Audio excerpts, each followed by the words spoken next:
Selamat sejahtera saya ucapkan. Nama saya adalah Quizwe.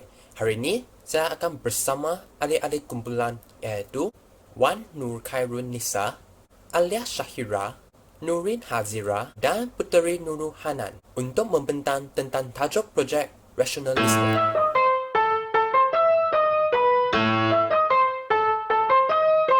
Isme Rasionalism dipilih sebagai kajian konsep isme bagi kumpulan kami adalah sebab yang pertama, untuk mengkaji tentang kewujudan konsep isme Rasionalism dalam sejarah tokoh-tokoh falsafah. Yang kedua, untuk mengkaji tentang punca tokoh-tokoh falsafah yang meyakini bahawa konsep isme Rasionalism adalah pegangan yang benar berdasarkan penceritaan dalam sejarah mereka. Yang ketiga, untuk mengkaji tentang sejauh mana kebenaran akal dikatakan sebagai sumber utama bagi pengetahuan.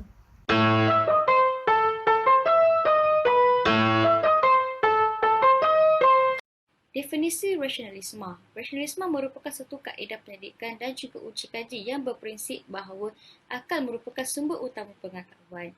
Rasionalisme bertentangan dengan empirisme kerana secara teori ia menafikan pengalaman pancaida sebagai sumber pengetahuan. Selain itu, konsep utama yang menjadi prinsip pegangan rasionalisme ialah kepercayaan terhadap kemampuan dan autoriti akal fikiran, iaitu alasan untuk meningkat ilmu dan kebenaran. Rasionalisme mengatakan daya intelek yang semula jadi dalam diri manusia secara semula jadi mampu mencari dan menerima kebenaran. Seterusnya, rasionalisme juga beranggapan bahawa sumber tertinggi untuk mendapatkan kebenaran dan mencapai segala ilmu pengetahuan ialah akal. Selain daripada itu, rasionalisme berasaskan nilai-nilai saintifik, menolak adanya wahyu dan mukjizat atas anggapan bahawa kedua-dua benda ini dilihat tiada logik. Ukuran sama ada sesuatu itu saintifik atau tidak terletak juga pada sama ada ianya logik ataupun tidak.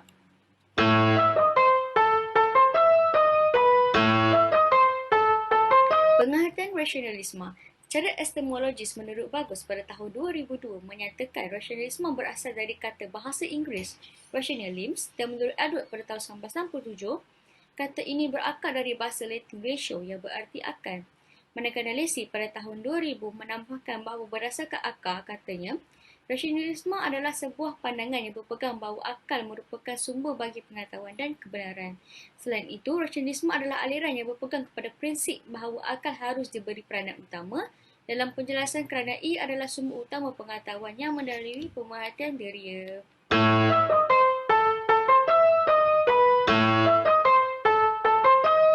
Assalamualaikum dan selamat sejahtera. Saya Nurin dan hari ini saya akan kongsikan tentang sejarah perkembangan aliran rasionalisme. Dari segi sejarah, sebenarnya rasionalisme telah muncul sejak lama dahulu, iaitu sejak daripada zaman Yunani kuno. Pada tahun 625 hingga 545 sebelum Masihi, Thales telah dianggap sebagai ahli falsafah yang mula-mula sekali menerapkan rasionalisme dalam falsafahnya. Asas rasionalisme yang telah beliau letakkan di dalam falsafah telah dilanjutkan oleh golongan sofis dan ahli falsafah Yunani klasik seperti Socrates, Plato dan Aristotle, serta tokoh-tokoh falsafah selepas mereka. Di zaman falsafah moden, tokoh rasionalisme yang dikira sebagai yang mula-mula mencetuskan aliran rasionalisme ialah René Descartes dan diikuti oleh Spinoza dan Leibniz. Setelah berlalu zaman mereka bertiga, aliran rasionalisme telah dikembangkan secara sempurna oleh ahli falsafah Jerman iaitu Georg Wilhelm Friedrich Hegel yang kemudiannya juga terkenal sebagai seorang tokoh rasionalisme sejarah. Kedudukan René Descartes dalam falsafah moden barat. Apabila membincangkan tentang falsafah moden barat, pasti René Descartes merupakan tokoh yang akan disebut terlebih dahulu. Descartes telah dianggap di dunia barat sebagai bapa falsafah moden. Idea beliaulah yang telah mencetuskan gelombang menggunakan akal fikiran dalam mencapai pengetahuan dan menolak ajaran gereja-gereja Kristian yang kononnya berpegang kepada wahyu. Gelaran bapa falsafah diberikan kepada Descartes sesuai dengan kedudukannya sebagai orang yang pertama pada zaman moden yang membangunkan falsafah yang berdiri di atas keyakinan diri sendiri yang dihasilkan oleh pengetahuan akliah ataupun akal. Descartes disanjung di dunia barat kerana keberaniannya melepaskan diri daripada kongkongan tradisi dan stigma gereja Kristian yang menyekat perkembangan falsafah pada zaman pertengahan.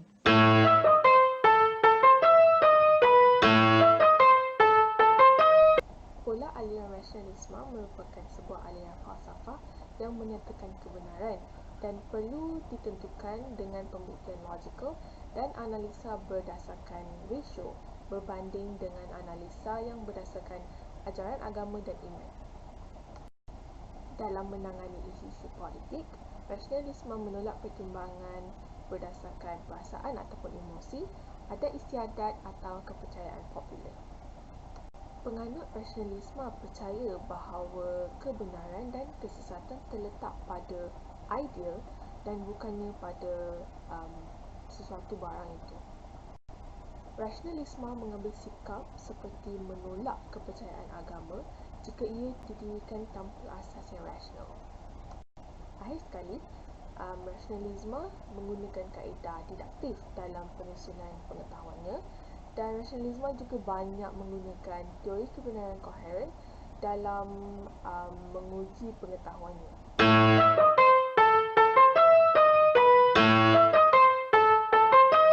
Saya akan menyambung dengan menerangkan kelebihan rasionalisme. Rasionalisme mendorong manusia untuk menggunakan akal secara optimum. Hal ini demikian kerana rasionalisme membolehkan seseorang individu untuk berfikir secara logik terhadap apa-apa perkara dan dalam apa-apa situasi. Rasionalisme juga banyak menyumbang kepada perkembangan ilmu moden, dan teknologi era industri juga merupakan sebahagian daripada hasilnya.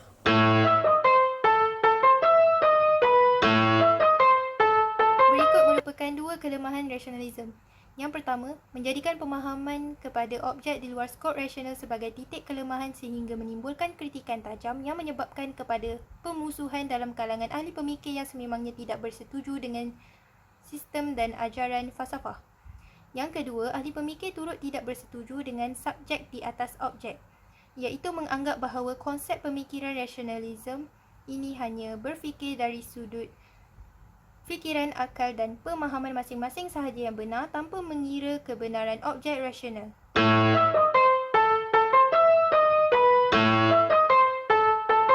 Kesimpulan bagi konsep isme rasionalisme adalah pengetahuan dapat diperolehi dengan kaedah berfikir di mana akar tunjang dalam berfikir adalah berfikir secara logik dengan menggunakan akal fikiran. Ahli-ahli falsafah yang memegang kepada konsep rasionalisme juga berpandangan bahawa akal fikiran merupakan sumber daripada segala pengetahuan. Dalam pada itu, ciri-ciri kebenaran juga dapat dicapai berdasarkan kepada intelektual, dan kewujudan asas isme rasionalisme ini adalah daripada keinginan untuk membebaskan diri daripada pemikiran tradisional. Maka dengan ini saya mengakhiri pembentangan tentang konsep isme rasionalisme daripada kumpulan kami. Sekian, terima kasih.